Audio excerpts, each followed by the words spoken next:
warahmatullahi wabarakatuh.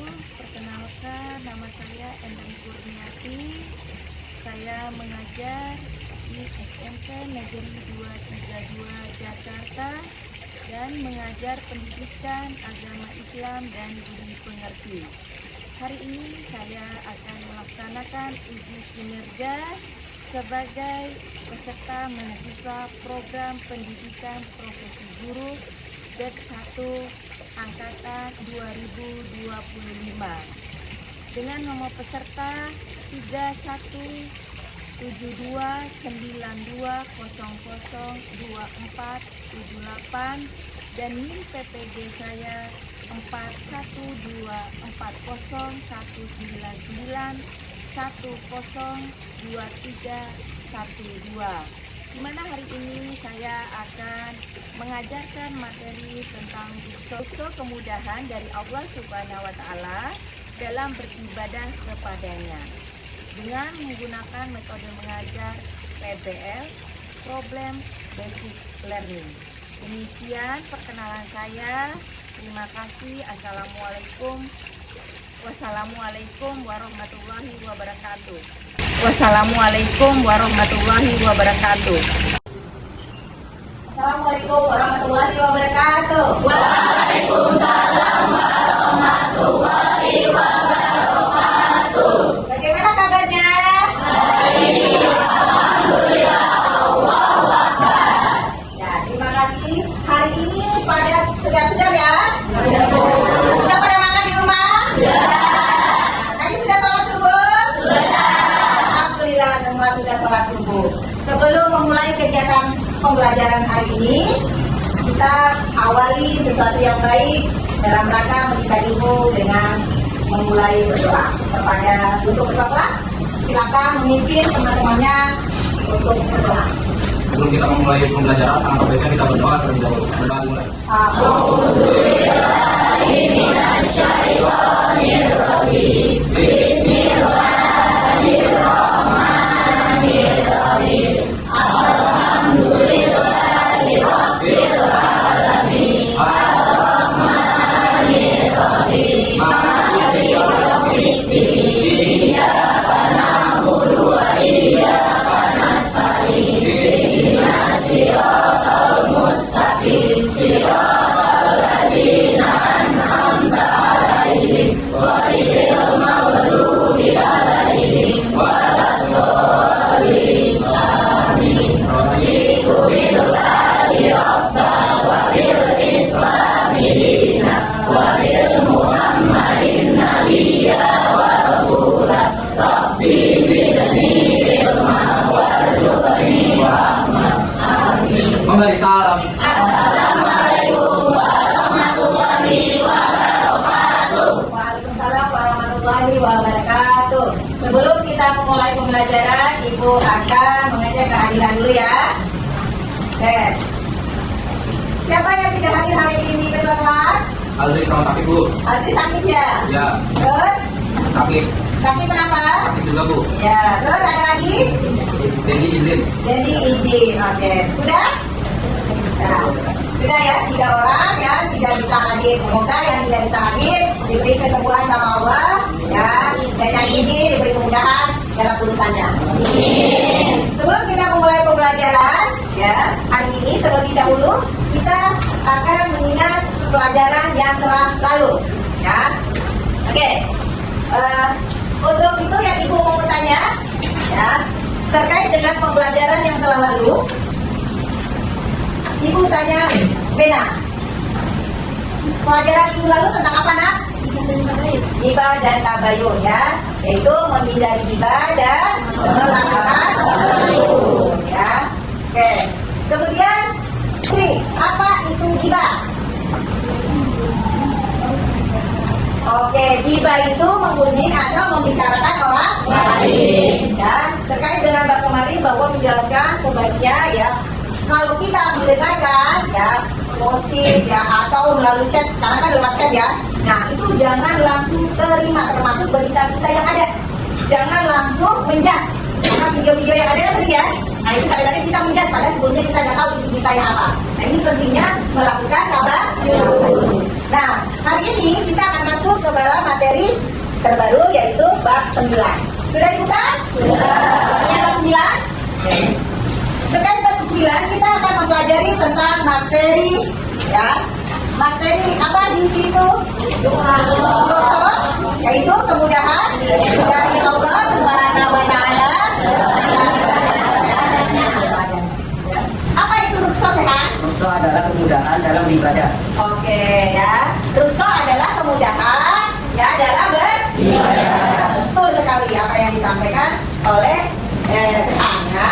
Kemudian ya, ibadah itu kemudahan atau keringanan. Kenapa? Apa tujuannya dari diberikan rukso ini oleh Allah? Siapa yang bisa jawab angkat tangan?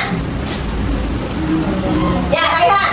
Untuk memberikan kemudahan dan keringanan untuk beribadah padanya. Oke, tujuannya adalah Allah memberikan kemudahan dia seorang hambanya tidak sampai meninggalkan ibadah ya. Apalagi sholat itu termasuk ya sesuatu yang wajib ya. Kemudian ya berikutnya ya apa saja rukso dalam sholat, puasa, zakat dan haji ya, banyak ya. Oke, kira-kira kalau ibu tanya nih, siapa yang pernah berpergian atau pulang kampung? Nah, oke ya, Fadli. Kalau Fadli lagi pulang kampung ya, nah, dalam mengerjakan sholat apa yang Fadli lakukan? Di perjalanan nih, apa yang Fadli lakukan?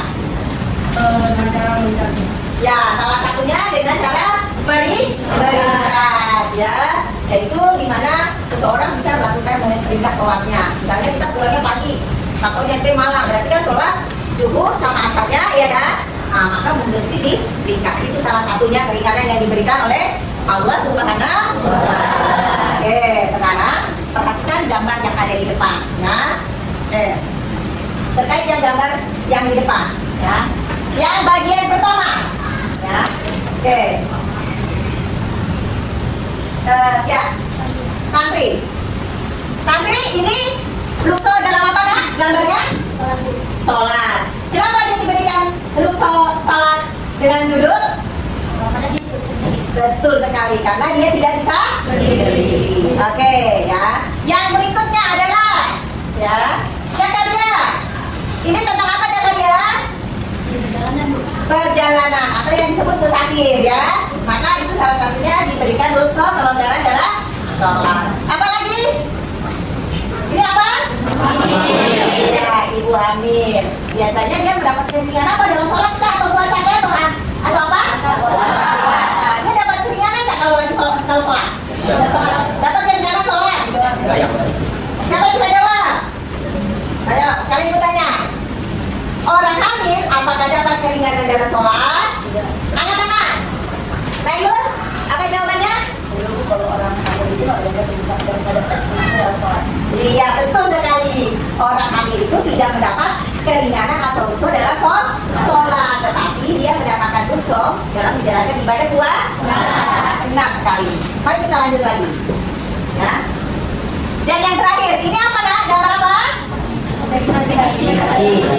Pergi haji. Nah, ada beberapa bagian dari haji itu. Haji itu dianggap sah seseorang melaksanakan haji apabila dia melakukan tawaf, melakukan sa'i, ya, kemudian melempar jumroh di Mina, menginap di Arafah. Ini adalah bagian sebenarnya cuma sedikit bagian dari ini.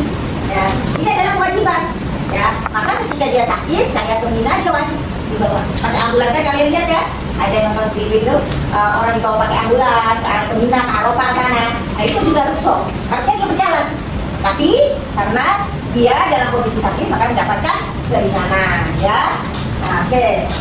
Nah, ayat yang terkait dengan rukso, Dinar. Apa ayat yang terkait dengan rukso, nak? Al-Baqarah ayat? Oke, 286. Ya, coba dibaca, Dinar.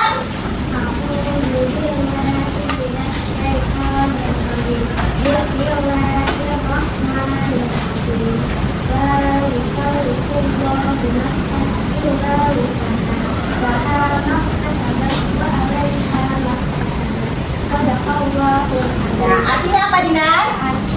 Allah tidak membebani seseorang melainkan sesuai dengan kesulitannya. Dia tidak dan dia mendapat sisa dari kebenarannya di tempat ini. Oke. Nah, inilah. Nah, jadi kalau kalian dalam melakukan ibadah jangan bilang, wah, saya nggak mau jamak. Biasanya saya itu satu keutamaan yang diberikan oleh Allah. Jadi kemudahan, ya. Jadi ambil rukhsah yang diberikan oleh Allah. Kalau memang kita berada menjadi seorang musafir, ya. Musafir, ya kan. Dalam perjalanan jauh bisa ke kampung, nggak apa-apa, sholat aja, ya kan. Sholat dengan melakukan bisa jamak, bisa jamak kosor. Kalau jamak apa artinya kalau jamak? Ya, sholat jamak itu artinya menggabungkan. Kalau kosor tadi apa? Ya, ya itu terkait dengan materi kita rukhsah. Oke, jadi macam-macam rukhsah itu yang diberikan Allah dalam sholat, puasa, zakat, dan haji. Ya. Apa itu rukhsah ya tadi ya? Nah, tadi dijawab oleh Raihan ya, pengertian rukhsah tadi. Tujuannya ya. Nah, kita perhatikan di sini. Ya, jadi dari pertanyaan tadi apa itu rukhsah? Kemudahan. Ya, maka ya di sini rukhsah secara bahasa artinya adalah keringanan, kemudahan atau dispensasi. Ya. Istilah hukum Islam atau yang disebut dengan usul fikih, ya, rukhsah adalah ketentuan hukum yang disyariatkan sebagai pengecualian dari hukum asal ya, yang misalnya wajib, ya kan, sholat wajib 4 rakaat, ya, maka hukum asalnya wajib 4 rakaat, ya, disebut dengan bahasa Arabnya ajma.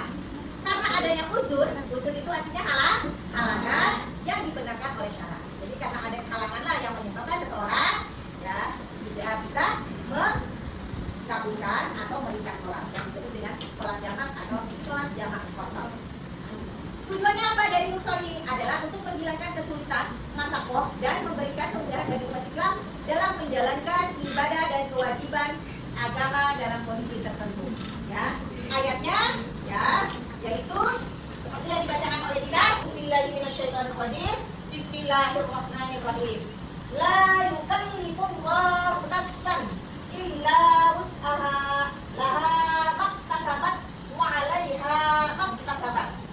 Sadaqallahul adzim.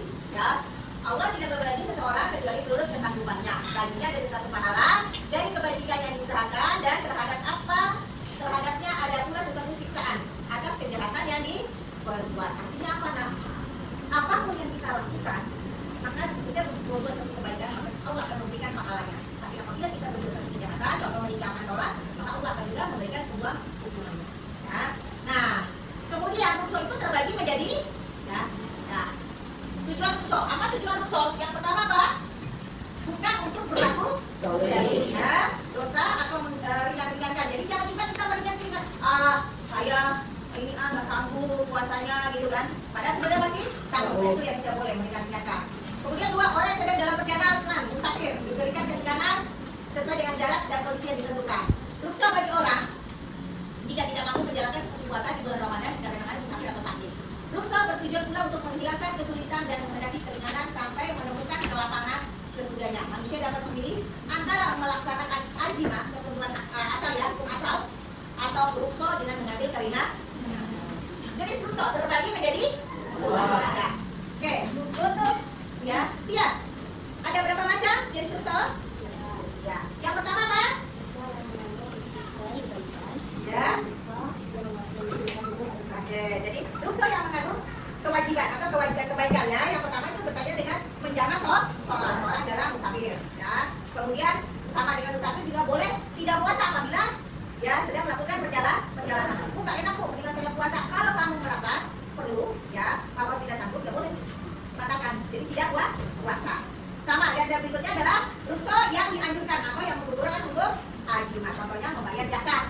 Mal ya kan, yaitu zakat dari penghasilan. Ada zakat itu ada beberapa macam, ada dari hasil profesi kerja, ada dari usaha, misalnya kalau jualan, itu harus dikeluarkan zakatnya berapa persen. Nah, ingat apabila tidak sanggup mengeluarkannya setiap waktu dulu, maka bisa setahun, 1 tahun. Dihitung berapa nih? Tiap kali kamu bukan 2.000. Nah, 2.000, kumpullah setahun 500.000 keuntungannya. Nah, itu harus dikeluarkan ya 2,5%. Ya. Nah, untuk itu ya kita akan membagi beberapa kelompok ya, seperti yang Ibu sudah bilang kemarin. Nah, kita udah bagi kelompok 1, kelompok 2. Nah, materinya kelompok 1 membahas tentang apa? Sholat. Kelompok 2? Puasa. 3? Dan yang kelompok 4? Sebelum kita memulai, ya, alangkah baiknya kita merilekskan diri terlebih dahulu. Ya, semua berdiri.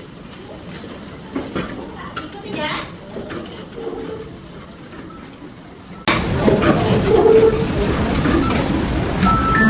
Assalamualaikum sahabat. Ayo subscribe.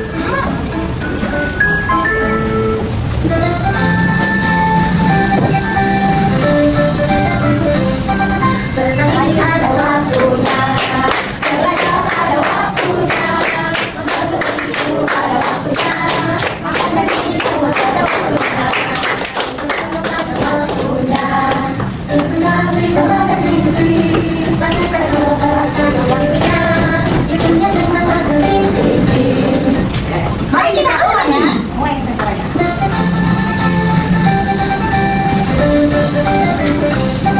Bermain ada waktunya, belajar ada waktunya, membantu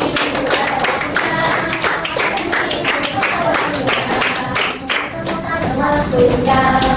Itulah berita dan disiplin, lakukan semua tanpa ada waktunya.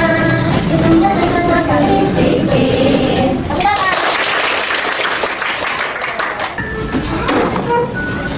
Nah, mari kita melakukan diskusi ya. Materi lembar kerja ya berbentuk tabel ya. Kalian mengerjakannya secara kelompok ya. Diisi sesuai dengan pertanyaan dulu. Yang pertama yaitu dan itu berkaitan dengan kelompok 1 sholat ya. Nah, sholat sedangkan kelompok 2 puasa. Nah, kelompok 3 zakat. Kelompok 4 ya, ikuti ya. Silakan mengerjakan materi dari yang ibu berikan. Di situ ada kasus ya atau ada masalah. Jadi baca baik-baik masalahnya, kemudian kalian memberikan solusi dari permasalahan yang ada.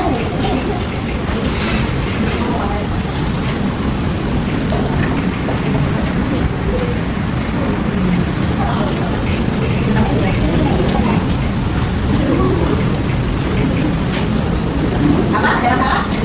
Nah. Ya, berarti apa?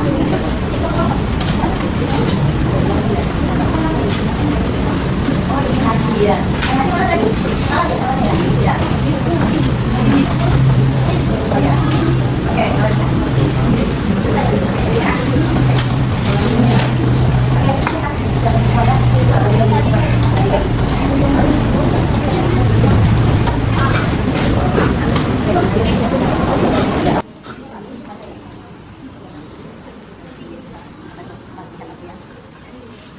Oke?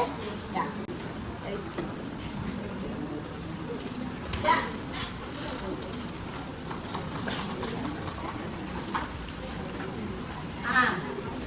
Ya, mau ditanya apa? Nanti nanya apa? Ya, ya, ya, jelas ya.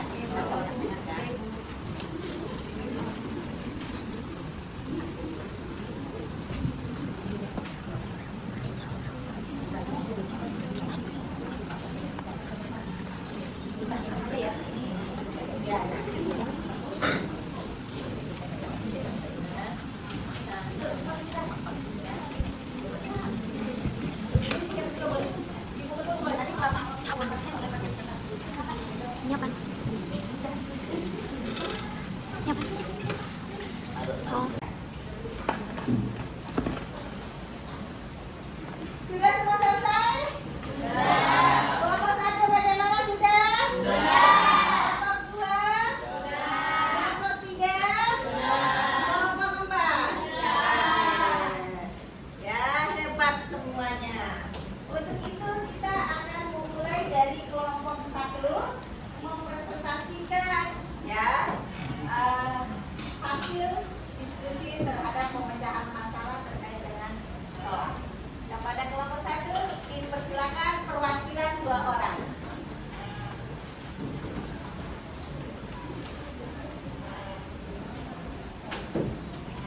Assalamualaikum warahmatullahi wabarakatuh. Waalaikumsalam warahmatullahi wabarakatuh. Halo semua, kita dari perwakilan kelompok 1 Jadi kita diberikan suatu masalah. Masalahnya yaitu Bapak Ali adalah seorang penderita sakit lutut yang parah. Dia mengalami kesulitan untuk melakukan ruku dan sujud dalam sholat. Apakah ruku yang dapat dia gunakan agar tetap bisa menjalankan sholat dengan sunat? Nah, jadi ruku yang dapat Bapak Ali gunakan yaitu dengan cara melakukan ruku dengan isyarat, melakukan sujud dengan isyarat, dan bahwa dengan cara duduk ataupun berbaring. Hukum ruku yaitu sunnah. Terdapat dalil dalam Al-Quran yaitu dalam surat An-Nisa ayat 1 dan pada hadis riwayat Muslim. أعوذ بالله من الشيطان الرجيم بسم الله الرحمن الرحيم وإذا ضربتم في الأرض فليس عليكم جناح أن تقصروا من الصلاة إن خفتم أن يفتنكم الذين كفروا إن الكافرين كانوا لكم عدوا مبينا. Artinya, dan apabila kamu bepergian di negeri ini, maka tidaklah mengapa kamu mengkosong sembahyangmu. Jika kamu takut diserang oleh orang-orang kafir, sesungguhnya orang-orang kafir itu adalah musuh yang nyata bagimu. Sadaqallahul azim. Selanjutnya, ada beberapa kondisi yang memperbolehkan seseorang melakukan ruku dalam sholat, yaitu pada saat hamil.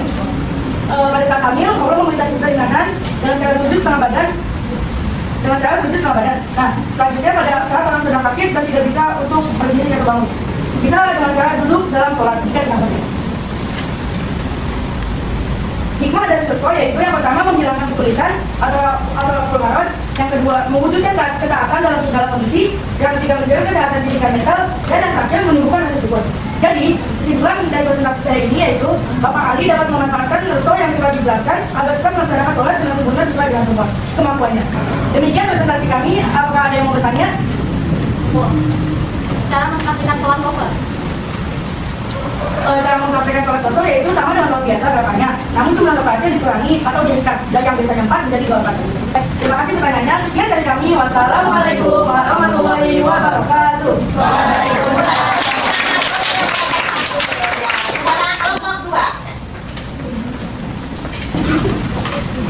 Assalamualaikum warahmatullahi wabarakatuh. Waalaikumsalam warahmatullahi wabarakatuh. Kami keluarga dari kelompok 2 akan membahas materi rukso dalam berpuasa.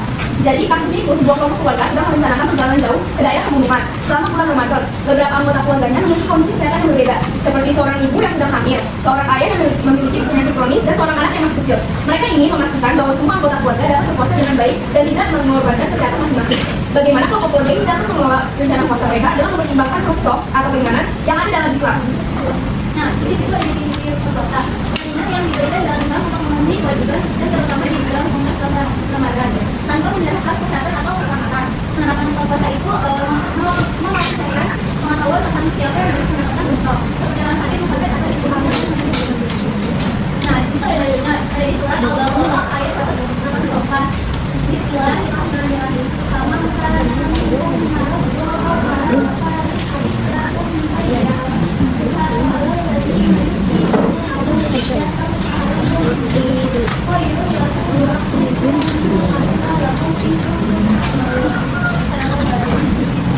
Kondisi dan keadaan.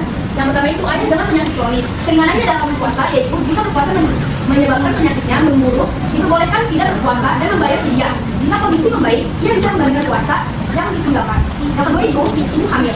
Diperbolehkan untuk tidak berpuasa karena potensi bahaya bagi janin. Jika tidak puasa, ia wajib membayar fidyah setelah Ramadan selesai. Yang ketiga anak kecil. Anak kecil belum wajib puasa, jadi orang tua dapat mengajarkan tentang puasa secara bertahap. Yang terakhir itu perjalanan jauh. Jika perjalanan jauh menyebabkan kesulitan dalam berpuasa, mufasir, yaitu orang yang sedang dalam berpergian, bisa merendahkan puasa puasa. Setelah kembali, dapat perjalanan dia bisa mengganti puasa yang ditinggalkan.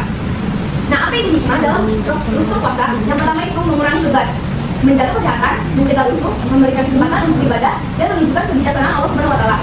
Demikian, apakah ada pertanyaan? Kalau orang yang sudah sangat tenang, apakah dia harus mengganti puasanya juga? Nah, maka orang tersebut diwajibkan untuk membayar fidyah satu orang miskin, di mana makanan yang diberikan adalah makanan yang biasa dimakan orang tersebut. Sekian dari kami. Wassalamualaikum warahmatullahi wabarakatuh. Ya, berikutnya adalah kelompok 3. Assalamualaikum warahmatullahi wabarakatuh. Waalaikumsalam warahmatullahi wabarakatuh. Kami dari kelompok 3, saya Daru. Kami akan membacakan lembar penjawab tadi yang telah kami bacakan. Seorang karyawan bernama Ibu Rina bekerja di sebuah perusahaan. Ia memiliki penghasilan yang cukup, tetapi juga memiliki beberapa hutang yang harus dilunasi. Apakah rukhsah yang bisa digunakan dalam pembayaran zakat mal dan zakat fitrah bagi Ibu Rina? Sebelum itu, zakat mal adalah zakat yang dikenakan atas harta yang memenuhi syarat tertentu, dan zakat fitrah adalah zakat yang wajib dibayar oleh setiap muslim dan terakhir bayarnya itu sebelum hari raya Idul Fitri. Penerapan rukhsah di zakat mal. Zakat mal itu kalau kalian punya hutang yang sudah jatuh tempo dan harus segera dibayar, dapat mengurangi jumlah harta yang wajib dizakati. Setelah dikurangi hutang, ya kalian tidak wajib membayar zakat mal.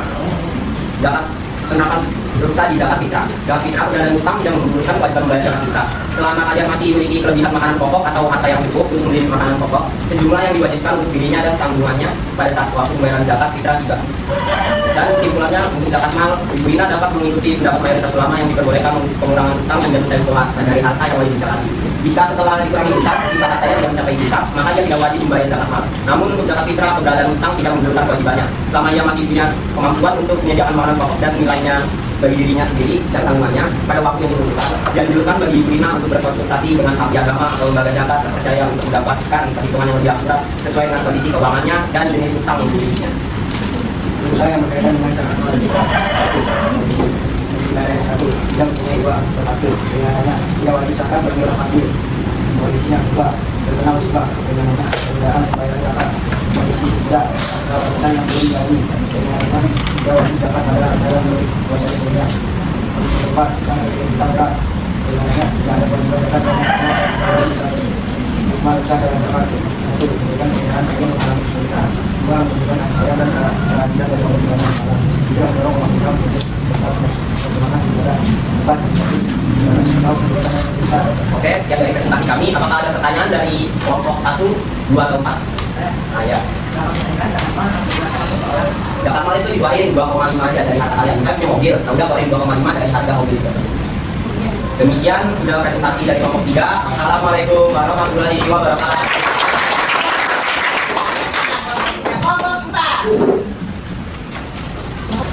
Assalamualaikum warahmatullahi wabarakatuh. Waalaikumsalam warahmatullahi wabarakatuh. Kami perwakilan dari Bapak akan membacakan kembali tentang lebaran yang telah terjawab. Materi yang kita dapat adalah rukhsah dalam beribadah haji. Jadi di sini ada jemaah haji lansia bernama Bapak Ahmad mengalami kesulitan berjalan. Dia ingin menunaikan ibadah haji namun tidak mampu melakukan tawaf dan sa'i dengan berjalan kaki. Apakah rukhsah yang dapat diterapkan pada kasus Bapak Ahmad? Jadi rukhsah yang dapat diterapkan dalam kasus Bapak Ahmad ini, Bapak Ahmad diberikan keringanan dalam melakukan tawaf dan sa'i. Jadi Bapak Ahmad dapat menggunakan kursi roda atau skuter listrik yang telah disediakan di sana. Bagaimana cara Bapak Ahmad melaksanakan ibadah haji dengan memanfaatkan rukhsah tersebut? Jadi Bapak Ahmad sudah diberi kursi roda atau skuter listrik dan kompas dalam melaksanakan tawaf dan sa'i. Dalam rukhsah haji terdapat dalil atau hadis. Bismillahirrahmanirrahim. Fi ayatillah bayyinatin maqamul wahid.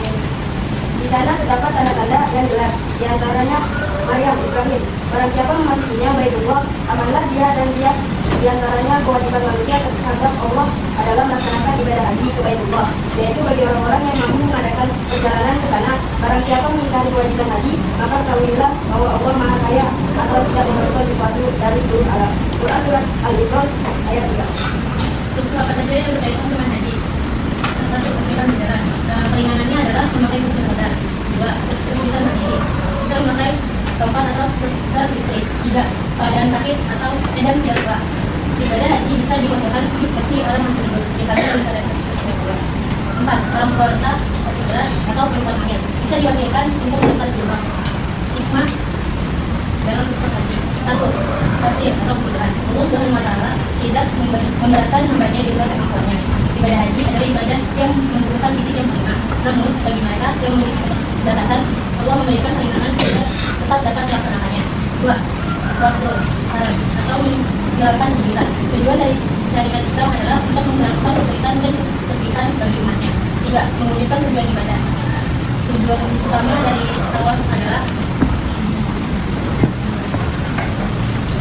mengagungkan Allah Subhanahu wa Ta'ala dengan mengelilingi Ka'bah, dan tujuan sa'i adalah mengenang perjuangan Siti Hajar dalam mencari air untuk putranya Ismail alaihi salam. 4. Menjaga kesehatan dan keselamatan jemaah. 5. Menunjukkan kasih sayang kepada Allah. Pemberian rukhsah merupakan wujud kasih sayang Allah Subhanahu wa taala kepada hambanya yang memiliki keterbatasan. Jadi dalam melakukan ibadah haji, seluruh umat muslim diberikan keringanan dalam melakukan ibadah haji. Jadi melakukan ibadah haji hanya untuk orang yang mampu. Apakah ada yang mau bertanya? Kalau misalnya kita ini udah mampu, terus tapi nggak pernah haji-haji, terus apakah itu masuk ke grup haji? Kalau misalnya kita udah mampu, ada yang tidak. Tadi Pak. Terima kasih. Wassalamualaikum warahmatullahi wabarakatuh.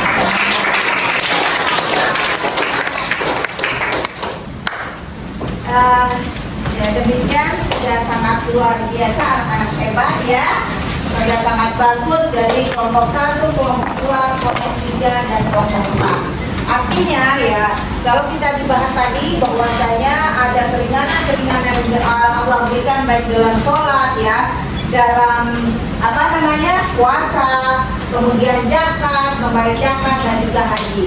Maka kenapa Allah memberikan itu semua ya, agar umatnya tetap selalu menjalankan perintah-perintah yang Allah berikan.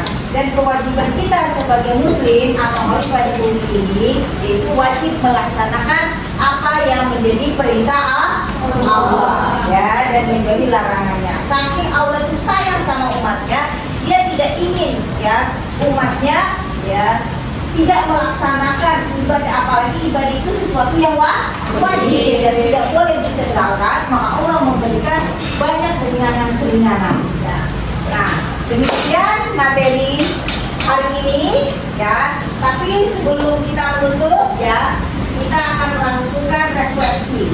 Nah untuk yang pertama ya, Ibu minta kepada ya perwakilan dari 1 perempuan dan 1 laki-laki. Untuk yang laki-laki dulu, Ibu minta kepada Dapa untuk memberikan refleksi apa yang didapat, pelajaran apa yang didapat hari ini dan pesannya bagaimana. Ya silakan Dapa.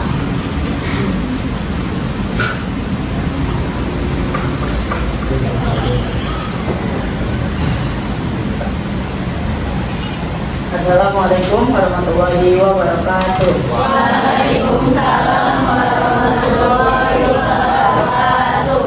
Saya akan merefleksikan tentang pembelajaran hari ini. Yang pertama dari kesan saya sangat menyenangkan karena saya dapat mengetahui lebih luas tentang rukhsah. Kemudian dari pesan saya, semoga kedepannya pembelajaran kita semakin menyenangkan dan semakin seru lagi. Dan dari saya, terima kasih. Mohon maaf apabila ada salah kata. Wassalamualaikum warahmatullahi wabarakatuh. Perwakilan dari yang siswi perempuannya adalah Bisa.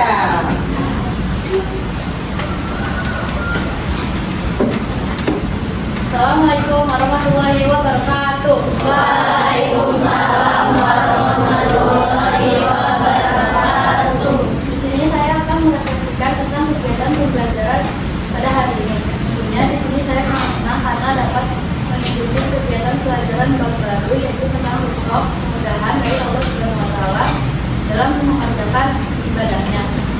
Bersama Bu Endang dan teman-teman lainnya, saya jadi tahu beberapa rukhsah dari ibadah yang Allah berikan, dan tentunya saya bisa menerapkannya di dalam kehidupan sehari-hari. Sekian refleksi dari saya. Saya minta maaf jika ada kesalahan. Assalamualaikum warahmatullahi wabarakatuh. Demikian kesan dan pesan dari teman-teman kalian ya. Semoga pelajaran ini memberikan bahwasanya salah satu masukannya bahwa agama itu ya, terutama Islam itu tidak ekstrim ya, tidak harus saklek ya menjalankan semua ibadah, tapi bahwasanya agama itu mengajarkan, artinya Allah memberikan sebuah keringanan dan keringanan. Itu hikmah yang terbaik dari kita. Nah untuk itu ya, untuk pertemuan berikutnya ya melakukan praktek terkait materi-materi yang ada ya, seperti mengerjakan sholat ya, bagaimana cara mempraktekkan di depan kita akan memasuki materi yang baru. Kurang lebihnya Ibu mohon maaf ya, kita tutup materi hari ini dengan membaca Alhamdulillah. Ya, sebelum kita tutup ya, ada baiknya ketua kelas membacakan doa ya kepada ketua kelas, silakan. Setelah kita belajar, alangkah baiknya kita berdoa dimulai. Bismillahirrahmanirrahim.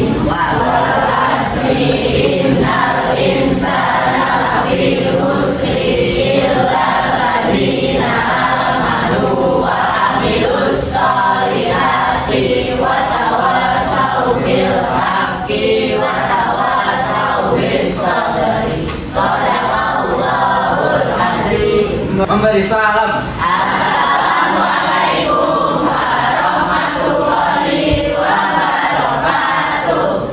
Waalaikumsalam warahmatullahi wabarakatuh.